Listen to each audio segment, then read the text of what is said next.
నమస్కారం, నేను మీ జీవిత. రాజోలి మండలం పెద్ద దర్వాడలో పేద రైతులకు కడుపు కొట్టి పారిశ్రామికవేత్తలకు భూములను కారు చౌకగా కట్టబెడుతున్న ప్రభుత్వం అంటూ బీఆర్ఎస్ ఎక్స్ లో ట్వీట్ చేసింది.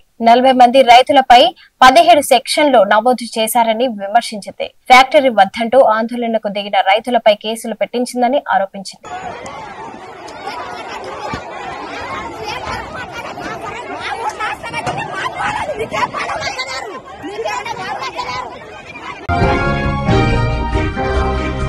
మాజీ మంత్రి BJP MP Etela Rajender Kaleshwaram commissioner విచారణకు హాజరయ్యేందుకు వారి నివాసం నుంచి హైదరాబాద్ కు బయలుదేరారు. కాళేశ్వరం ప్రాజెక్టులో అవకతవకలను జరిగాయనే ఆరోపణల నేపథ్యంలో కమిషనర్ ఇటీవల ఈటలకు సామన్లు జారీ చేసిన విచారణకు పిలిచింది. ఈ క్రమంలో ఆయన ఇవాళ పలు పత్రాలతో ఇంటి నుంచి 20 వాహనాల కన్వాయ్ వెళ్లారు.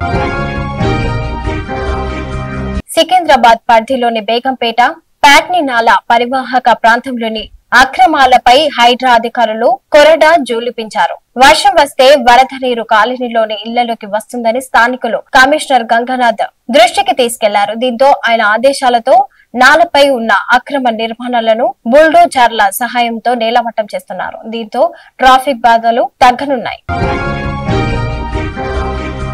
మహబూబ్ నగర్ జిల్లా కేంద్రంలోని ఆదర్శ నగర్ ఇష్ట ఐశ్వర్య వెంకటేశ్వర స్వామి దేవస్థానం 2007లో నిర్మించారు. ఈ ఆలయంలో 18 చేతుల గల హనుమాన్ విగ్రహం ప్రతిష్ఠించారు. 18 చేతులతో దేశంలోనే 2వ విగ్రహం అని భక్తులు చెప్పారు. అష్ట ఐశ్వర్యాలు కలిగే దిశగా కురుమ అవతారం కలిగిన విగ్రహం వెంకటేశ్వర స్వామి ఎదురుగా ఉండటం ఇక్కడ విశేషం.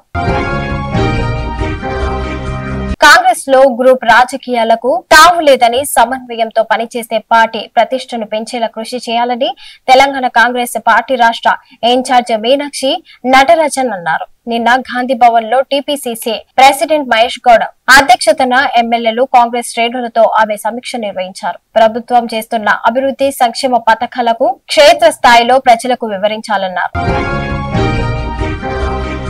కల్వకుర్తి ప్రభుత్వ ఆసుపత్రిని రాష్ట్ర కాయకల్ప బృందం సభ్యులు సందర్శించారు. డాక్టర్ శ్రీదేవి, డాక్టర్ రాజన్, మౌనిక, ప్రియదర్శిని ఆధ్వర్యంలో బృందం సభ్యులు ఆసుపత్రిని సందర్శించి ఆసుపత్రిలో రోగులకు అందుతున్న సేవలు, ఆసుపత్రి ఆవరణలో పరిశుభ్రత తదితర అంశాలను పరిశీలించారు. ఆసుపత్రి సూపరింటెండెంట్ డాక్టర్ శివరాం ఆధ్వర్యంలో అన్ని భాగాలను పరిశీలించి వివరాలు సేకరించారు.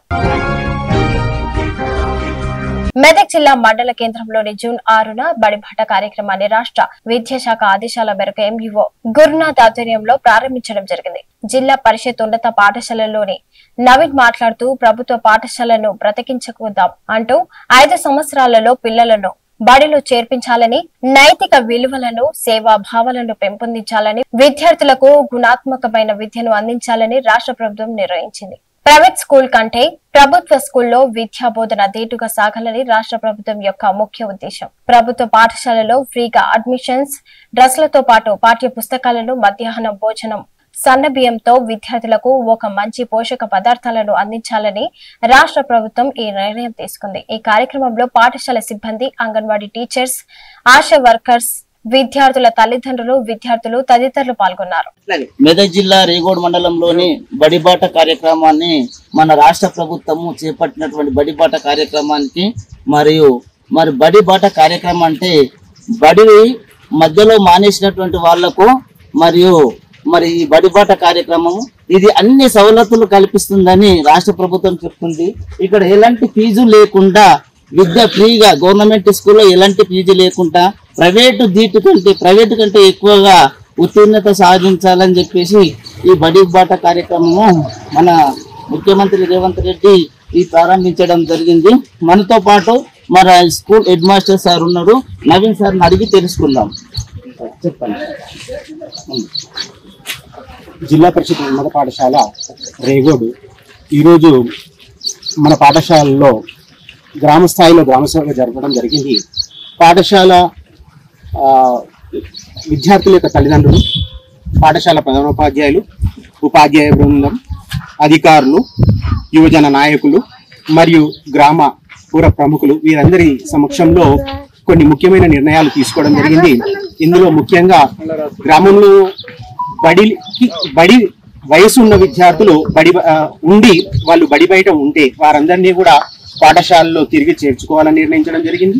మరియు ప్రైవేటు పాఠశాలలకు వెళ్లే విద్యార్థులందరినీ ప్రభుత్వ పాఠశాలలో చేర్చాలని లక్ష్యంగా మనము నిర్ణయం తీసుకోవడం జరిగింది. మరియు విద్యార్థులందరికీ కూడా మన పాఠశాలలో మధ్యాహ్న భోజన పథకం ఉంటుంది, మరియు పుస్తకాల పంపిణీ, మళ్ళీ తర్వాత SC ST స్కాలర్షిప్లు, మరియు అంతేకాకుండా విద్యార్థులందరికీ కూడా నోట్బుక్స్ మరియు మిగతా అన్ని ప్రభుత్వ సౌకర్యాలన్నీ కూడా ఇవ్వడం జరుగుతుంది. సో ఇక్కడ కృత్యాధార బోధన ముఖ్యంగా చేసుకొని పాఠశాలలో పాఠ్యాంశాలు చెప్పడం జరుగుతుంది. IFE ప్యానెల్స్ ఉన్నాయి. సో IFE ప్యానెల్స్ ను ఉపయోగించి పాఠశాలలో అంకిత భావం కలిగినటువంటి ఉపాధ్యాయులు విద్యాబోధన చేస్తున్నారు. మరి ఈ కార్యక్రమాన్ని బాగా విజయవంతం చేసినటువంటి గ్రామ పెద్దలు మరియు అధికారులు, విద్యార్థుల యొక్క తల్లిదండ్రులు మరియు పత్రికా విలేకరులు మరియు పోలీసు సిబ్బంది వీరందరికీ కూడా ధన్యవాదాలు తెలియజేయడం జరుగుతుంది. సరే, మనకు మన ఇచ్చినటువంటి హెడ్ మాస్టర్ సార్ గారు చాలా వివరణ ఇవ్వడం జరిగింది. ఇక్కడ గవర్నమెంట్ స్కూల్ అనేది ఒక ప్రైవేట్ స్కూల్ గా డీట్ గా జరగాలి మరి అని రాష్ట్ర ప్రభుత్వము ఉపాధ్యాయులకు ఒక ప్రణాళిక అనేది తయారు చేయడం జరిగింది. ఇక్కడ కృత్య ఆధారంగా అంటే ఒక లెసన్ బోధించేటప్పుడు దానికి సరైనటువంటి ఏ విధంగా ఆ కృత్యాన్ని తయారు చేసి పిల్లలకు అర్థమయ్యే విధంగా వాళ్ళు బోధించాలి. మరి దానితో పాటు మరి మధ్యాహ్న భోజన పథకాన్ని సన్నబియ్యంతోనే పిల్లలకు మంచి పోషకాహారం అందించాలని రాష్ట్ర ప్రభుత్వము ఇవన్నీ మంచి దానితో పాటు ఇదే నేపథ్యంలో మరియు ఆటలతో పాటు క్రీడా రంగంలోని మరియు విద్యార్థులకు మంచి యూనిఫామ్ డ్రెస్సులు అన్ని పుస్తకాలు ఉచితంగా అందించాలని రాష్ట్ర ప్రభుత్వం నిర్ణయించింది. ఇదే నేపథ్యంలోని మళ్ళీ ప్రీ అడ్మిషన్స్ అంటే ఎటువంటి ఫీజు లేకుండా విద్యార్థులను పాఠశాలలోని గవర్నమెంట్ పాఠశాలలో కానీ ZPHS లో కానీ మరి ప్రాథమిక పాఠశాలలో కానీ ప్రతి పాఠశాలలో గవర్నమెంట్ పాఠశాలలో ఫ్రీగా అడ్మిషన్ చేసుకుంటామని చెప్పేసి రాష్ట్ర ప్రభుత్వం తెలియజేయడం జరిగింది. ఈ నేపథ్యంలోనే మరి అదే కాకుండా డిజిటల్ క్లాస్ అంటే ఒక టీవీ ప్రదర్శనగా మనము ఇప్పుడు డిజిటల్స్ అంటే ప్రతి ఒక్కరికి తెలుసు. మనము అక్కడ ఒకటి టీవీ లాగా పెట్టేస్తారు, దాంతో ప్రణాళిక డిజిటల్ గా టీవీ ద్వారా నేర్చుకునడం జరుగుతుందని కూడా మనకు HM నవీన్ గారు తెలియజేయడం జరిగింది. ఈ కెమెరామెన్ నరేష్ తో Medak district reporter nursing. Thanks for watching.